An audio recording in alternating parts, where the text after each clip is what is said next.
Boleh banget nih, kita ngobrol santai aja. Ngomong-ngomong, bagaimana keadaan kamu dan perasaan kamu hari ini? Lagi agak kepikiran aja nih. Pasti gak enak ya kalau banyak pikiran seperti itu. Ya banget nih. Kamu boleh cerita apa yang sering kamu rasakan akhir-akhir ini? Aku merasa sering cemas nih sejak kuliah. Apa nih yang kamu rasakan saat merasa cemas? Aku merasakan deg-degan, panik, dan tidak fokus. Apakah itu mempengaruhi tugas kamu? Ya, aku sering menunda-nunda tugas karena aku takut tidak bisa mengerjakannya. Oh, karena kamu takut gagal. Sekarang makin menghindar. Terus makin cemas ya? Iya nih Pak. Kamu biasanya cerita dengan siapa dalam kondisi seperti ini? Jarang, saya lebih pendam sendiri. Kamu biasanya mengatur waktu belajar kamu seperti apa sih? Tidak teratur, saya biasanya mengerjakan tugas mepet deadline. Kamu sering begadang ya? Iya Pak. Nah, itu bisa menyebabkan gagal fokus dan menambah kecemasan. Dari cerita kamu, ada beberapa hal yang perlu kita pahami, yaitu tentang kecemasan dan cara pembelajaran kamu. Untuk itu, kita bisa menggunakan beberapa asesmen. Asesmen seperti apa ya Pak? Yang pertama, kita bisa gunakan skala kecemasan, yaitu kuesioner untuk melihat seberapa tinggi tingkat kecemasan yang kamu rasakan.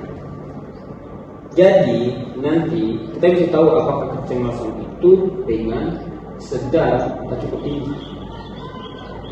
Yang kedua, kita gunakan inventory kebiasaan belajar untuk melihat bagaimana cara kamu dalam mengatur waktu dan kebiasaan kamu dalam mengerjakan tugas.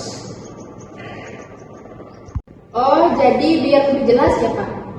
Ya betul, dari hasil itu nanti kita bisa menentukan langkah-langkah paling tepat untuk membantu kamu.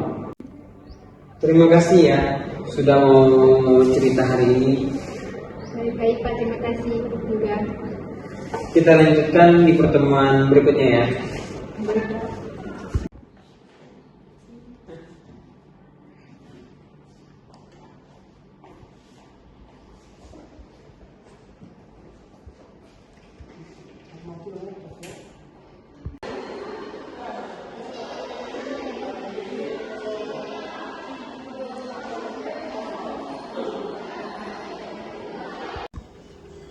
Pendekatan konseling apa yang digunakan?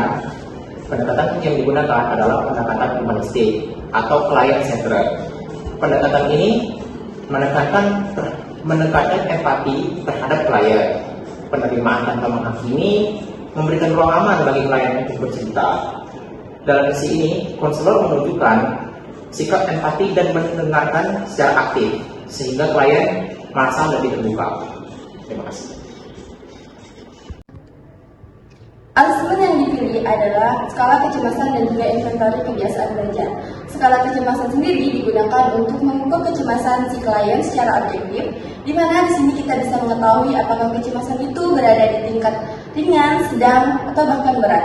Lalu inventory kebiasaan belajar digunakan untuk melihat pola belajar klien serta manajemen waktunya. Dua asesmen ini dipilih karena sesuai dengan permasalahan yang dialami oleh klien sendiri, di mana yaitu kecemasan dan juga kesulitan dalam akademik.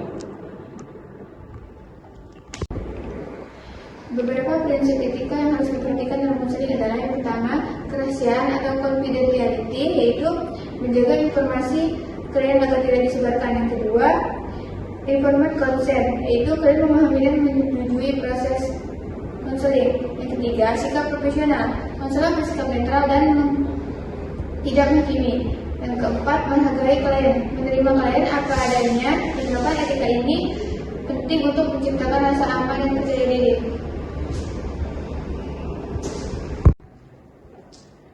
Informasi yang masih perlu digali dari klien itu seperti pola tidur, karena kalau kurang tidur bisa bikin sulit fokus dan semakin cemas.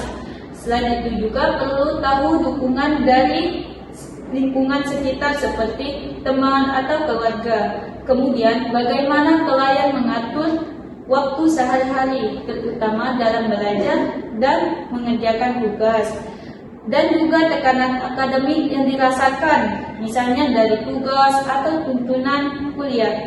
Hal-hal ini penting supaya konselor bisa memahami kondisi klien secara mendalam atau secara lebih lengkap.